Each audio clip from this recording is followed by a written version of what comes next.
It's time for Media Watch now. Emma James is with us in the studio, taking a look at the top stories and the reaction online and in the media. Good to see you, Emma. We're going to start with the NATO Summit, which is happening in London.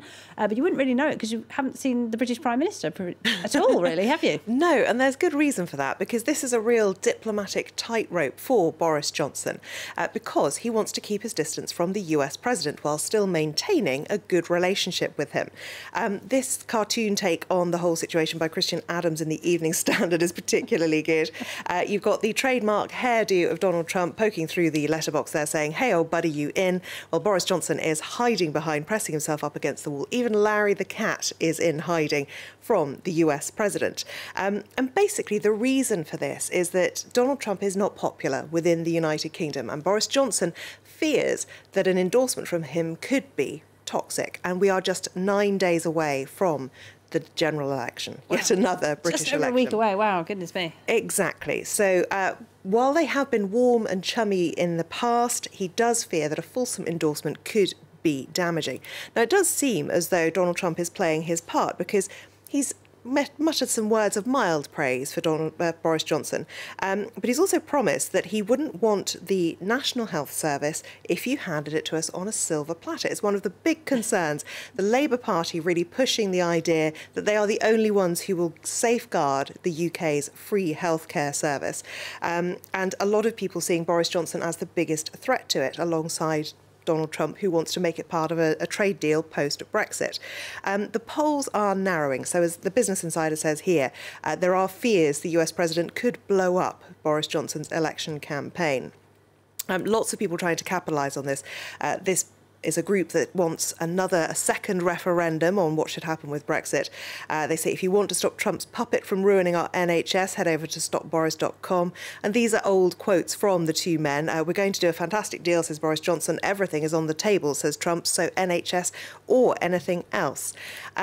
It's also interesting to note that Boris Johnson himself has posed something of a threat, at least ideologically, to the NHS. Business Insider dug up an old article that he wrote in The Spectator some years ago. Oh, there are lots of those, aren't there? There are many of them, and it is interesting how they come back to really bite him in the bottom, shall we say. He called for free care to only be maintained for the genuinely sick and elderly. He also said that if NHS services continue to be free, they will continue to be abused. Basically, what he says is, if you don't pay for it, you don't appreciate it. Now, one thing that I've seen online today from Politics Joe really beautifully illustrates just how British people don't understand what the cost of healthcare can be in the United States. Take a look at this video. 10 grand for a baby. Is there a price for that? Yes. Jeez, $100, $200? $2.5 grand. An inhaler. $100. Yeah, you're pretty close. It's a bit more. 120. 250 to 350. For an inhaler? Yes. Man, so if you're poor, you're dead. So if you're poor, you're dead, the words of that woman there.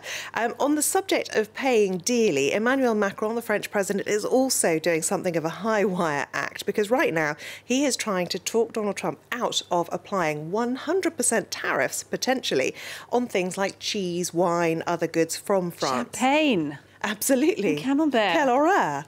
That'll lose in the election, surely.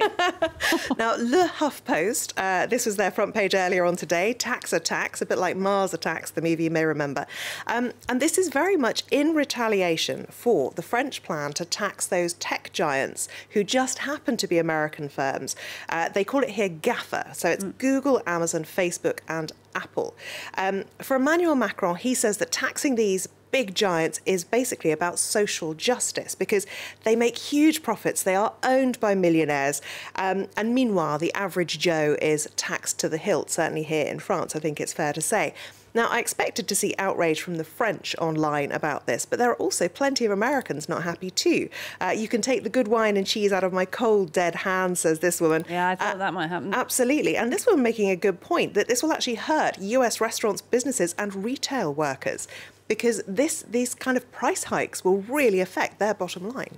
Absolutely. Fake champagne, it doesn't quite cut the mustard, does it? All right. As you mentioned, the British election now just over a week away, can't believe it, and a new star knocking doors, along with the politicians. Absolutely. Imagine this. You're a British person sitting down, relaxing at home, maybe watching a bit of Coronation Street, and you get a knock on the door, and this is who greets you. Hugh Grant. Back to 1998. Indeed. 98, 2003. It really is Hugh Grant on the doorstep campaigning. He's spent the last few days on the campaign trail.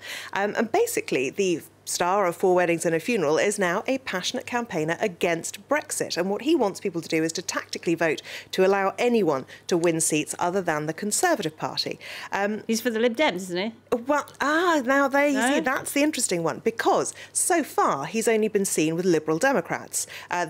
Mostly high-profile defectors from other parties. Chico Muna looking very starstruck there. Absolutely, and it's made great photo opportunities for the Lib Dems. However, they overstepped the mark because they talked about how great it was to see him on the streets campaigning for the Lib Dems. In London, right? And in London. He hasn't gone outside of London. Not yet. Big surprise. Well, slightly, but not by much. He's in this tweet by the Lib Dems, they said, only the Lib Dems can take seats off the Tories and together we can stop Boris and stop Brexit. However, this wasn't actually what he was planning to do. He's not for the Lib Dems. He will campaign for Lib Dem or Labour if they can unseat a Tory candidate. Now, The Spectator, which is an extremely conservative magazine, has gone, well, they're revelling in the idea that they've been caught with their pants down. And they finished this article with a wonderful line, a nod to, of course, Four Weddings. The poor Lib Dems, they're just a political party standing in front of a boy asking him to love them. Oh, they got them all in there, didn't they? Well done. All right, Emma, thank you very much indeed. Emma James.